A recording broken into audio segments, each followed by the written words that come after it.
To all those people watching, I like to remind everyone that this video is not made for kids. It's for older fans and adults. Enjoy the fucking video! On Thursday, September 22nd, 1892, a Furness Railway D1 class locomotive numbered 115 had sunk into a hole near Lindell Furness. The locomotive was shunting in the yards when the driver, Thomas Postlethwaite, noticed cracks opening in the ground below. Knocking off steam, he and his firemen jumped for their lives as the earth opened to a sheer-sided hole 30 feet across, 9.1 meters, and similar in depth. Both Thomas and his firemen stared in disbelief as their engine was sucked down the hole, with the tender of the locomotive remaining visible above the surface. The tender was rescued, but rescuing the locomotive itself had proved a massive task, as it weighed 35 tons. The event inspired two authors in popular culture. Sir Arthur Conan Doyle, who was an author and physician, had been inspired by the event to write the mystery story, The Story of the Lost Special, for Strand magazine in 1898. The story was later adapted as a serial, various radio programs, and even for the scenario Riddle on the Rails in the video game Sherlock Holmes Crimes and Punishment. But perhaps the most famous story that was inspired by the event was written by a well-known vicar, going by the name of Wilbert Ver Awdry, better known as the Reverend W. Awdry.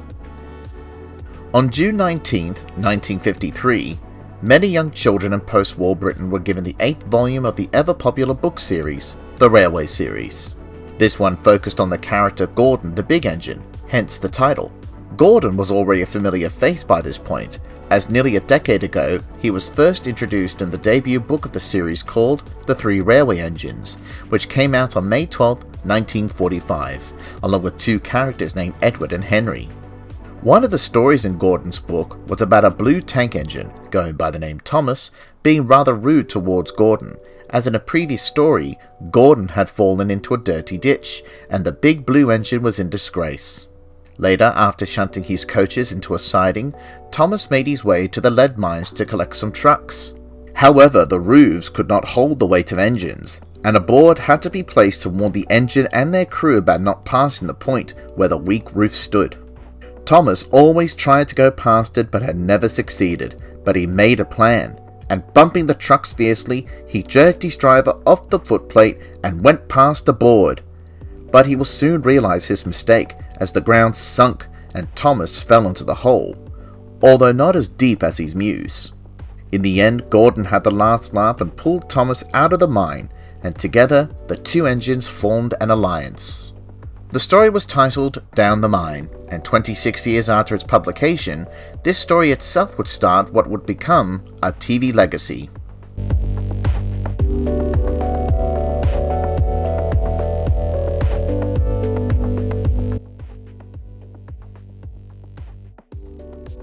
It all began in the year 1979, when a woman named Britt Allcroft was creating a documentary about steam trains.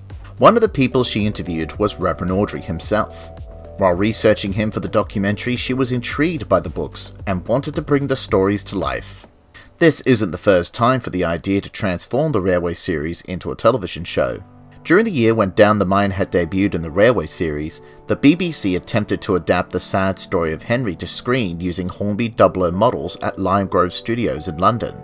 It was transmitted live on June 14th of that year, and it was reported that during the broadcast, one of the models had been derailed and a crew member's hand was seen picking it up. The derailment was caused by a set of points that were not set correctly. It hadn't been well received by critics at the time, including Awdry himself, who had complained about the jerky operation of a model railway, the derailment being an elementary mistake, and the freely adapted script required to fill in the 10-minute time slot. More stories were to be adapted, but were later scrapped due to the reception. The BBC, however, would use the Railway series stories for their Jackanory series. Sadly, however, the BBC at the time had never thought to archive their shows, and would only use that idea either for very special occasions, or if there is more commercial value to the show. However, what we had was the model of James the Red Engine that was shown in the first issue of the BBC's Prospero magazine in 2021 that was given to members of the BBC pension scheme. 20 years later, the second attempt was made by none other than Sir Andrew Lloyd Webber, As a child, he was a fan of the books and wanted to make an animated musical television series around them. But there was apprehension from the publishers K.N. Ward and Audrey himself, with the demand that the rights of the books, characters, and even anything not written or published must be given to them. The argument for this was that it was made as a necessity to secure funding from American investors needed to pay for the animation and filmmaking. But there was still apprehension, but gradually agreements were made, and the contract had been signed in 1974. The animation was made by Brian Cosgrove of Cosgrove Hall fame, and the musical television series was to be produced by Granada Television. A pilot was made in 1976, but Granada decided to cancel it due to the worry of the American market not being interested in the stories. But Andrew Lloyd Webber's affection for the books remained, as in 1977 he named his company Really Useful after the phrase Really Useful Engine, and his dream of making a train musical had been fulfilled in 1984 with Starlight Express. Sadly, the 1976 pilot remains to be seen, that is if it had been archived. A year after her railway documentary, Britt Allcroft had managed to gain the rights to adapt the books for television for £50,000, which is about £196,000 in today's currency. For 2 years she had meetings with animators and watched test reels to see which style would be suited for the show, be it traditional animation, stop motion, or clay. One of the films that she was given was a commercial for the yogurt Prize Guys, which was created by one of the founders of Clearwater Features, David Mitton.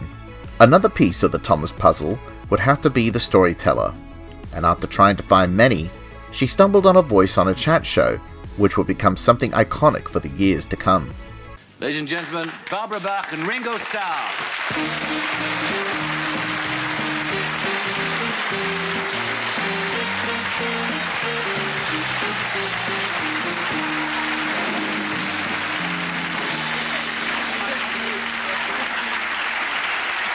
With a crew and storyteller found, rights secured, and with a commitment of ITV being made, a pilot was in order. The pilot was filmed for 3 weeks at Clearwater's Battersea studio between March and April 1983. On April 3, 1983, the pilot was shown to executives at ITV, and it had been met with positive response that the first series was in production that same year, with Down the Mine being refilmed as the 25th episode. Its pilot counterpart, however, remained shelved, never to be released to the public, but was shown to the likes of Rick Sigglekow, Britt Allcroft's co-creator for Shinesheim Station, when the television series was considered for the North American market. But some elements from the pilot may have snuck into the final episode, one of them being the infamous scene of Thomas passing Knapford Station as it was heading off to the mine. However, in the last few years, some elements from behind the scenes had given us a possible look at what was in the pilot and how it played out.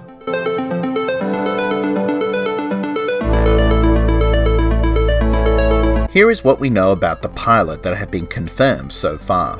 To my memory, the starting point of it all goes back to the year 2010, when Christopher Knowlton, who was the model maker for the show during its first 2 seasons, had shared photographs with Soda Island fansite of Gordon's pilot model during an interview.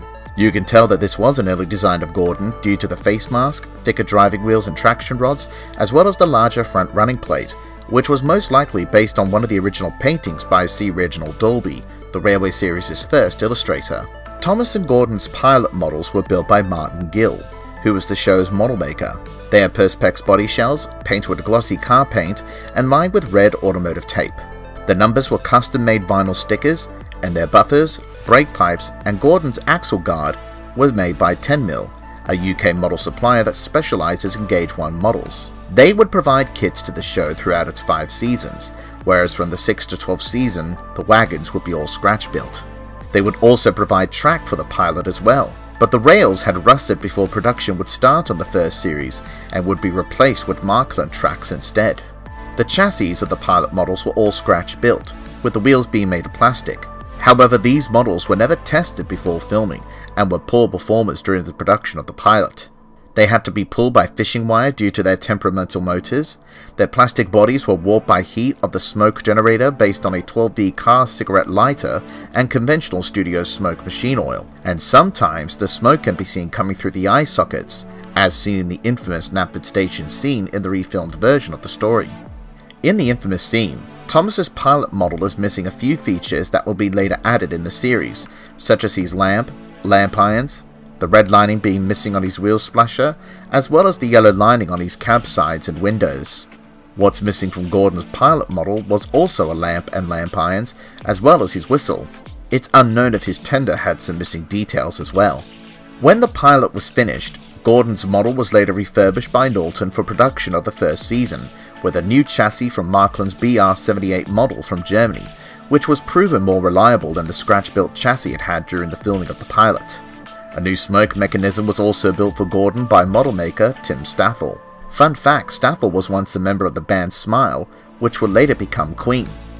Tomas was modified too. His chassis was sourced from the BR-55, while the body from the pilot stayed intact, so the chassis block had to be heavily modified for it to accommodate it. Clearwater Features is well known for its periscope lens system, and had been used for the Tomas series as well as his sister series Tugs. The same system was also used for the Canadian children's series Theodore Tugboat, but with modifications made to accommodate the Sony BVP-7 camera. But for the pilot, the camera that was used for filming was the Rostrom base 35mm Mitchell camera. The lens system would be commissioned after the pilot was finished. For the setting in the pilot, the sets used were Nappert Station, the lead mines, Lower Titmouth, and the signal box run by.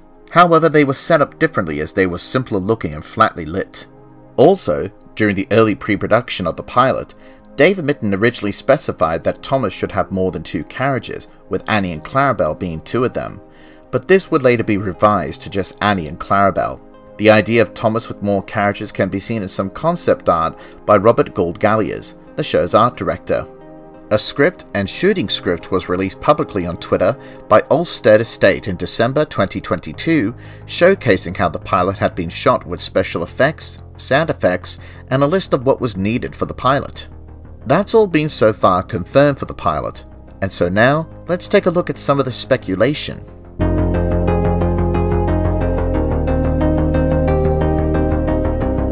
In this chapter, we take a look at some speculation that the pilot may have but cannot be confirmed. For starters, the models used for the close-up shots of the Fat Controller is different in comparison to the one used in Series 1. In addition, the sky backdrop in the pilot is also different in comparison to the one used in the first season as well, with the clouds looking fainter. Thomas's close-up model has different whistles, and the rim of the cab roof is shorter than what was seen in the first series. The sky backdrop used for these shots is the same as the one used for the close-up scenes for the Fat Controller as well. The scene with Annie at Nappert Station may have also been filmed for the pilot, with the difference in color tone of the signal box, the black outlines of her eyes, and the sky backdrop looking a bit similar to the scenes used for the close-up shots. Another speculation was that the Lady Bird book from 1985 had based the story on the pilot script, since according to Britt Allcroft the pilot was titled Tomas Down the Mine, and the text mentioned the danger sign saying point instead of board.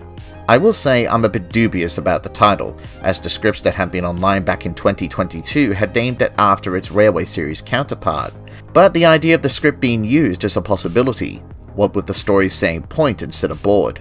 Though for the photographs I believe they were taken when the episode was being refilmed, as in this tracking shot from the episode, you can see the board saying point, the sky backdrop remains consistent with the other episodes. According to the Tomas Wikia site, the pilot's Wikia page believes that the concept art by Robert Gorgelius may have been part of the pilot's history, such as the track plan for Nappert Station, Lower Titmouth, and the signal box. But in the end, these are all speculation, and whether these are true or not can only be solved whenever the pilot is ever released to the public by Mattel.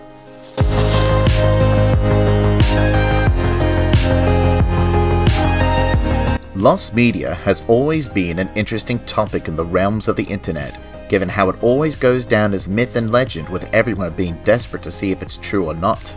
We saw that with the infamous Wicked Witch episode of Sesame Street, the Saban brand Sailor Moon pilot, the Kingdom Hearts pilot, and footage from the Tugs Sizzler reel from Tugs the Exhibition, and a trimmed down version of it from the Tugs project. Sadly, some pieces of lost media can be lost forever, but like those pieces of lost media that I mentioned, some can be found in strange and mysterious ways. With the Down the Mine pilot, are we close to a public release after 40 years of confinement? I can't say that we're close, but I believe we are, Since in Nick Starwin's video about the missing coach, producer Ian McHugh confirmed in 2022 that footage of the pilot is stored at Mattel's storage centre at Southampton in the UK, and that there is the possibility that it could be remastered for a public release in 2025 in time for the 80th anniversary of the Railway series, which would be very exciting. But at the same time, we have to be a little pessimistic, since promises can't always be kept, and that ideas can change for the higher-ups of Mattel. Maybe to some, the pilot might just be a low-budget version of an episode that would last about 4 minutes, but to the Thomas fandom, this is an important piece of history, as this is what started what was the phenomenon of the television series. Everything that came after it can be traced back to its terms of visuals and storytelling to this pilot. I believe 40 years is too long, and that the Thomas fandom young and old should see the start of Thomas's TV run in its nearly 80-year-long history. Down the Mine is truly the story that started a TV legacy.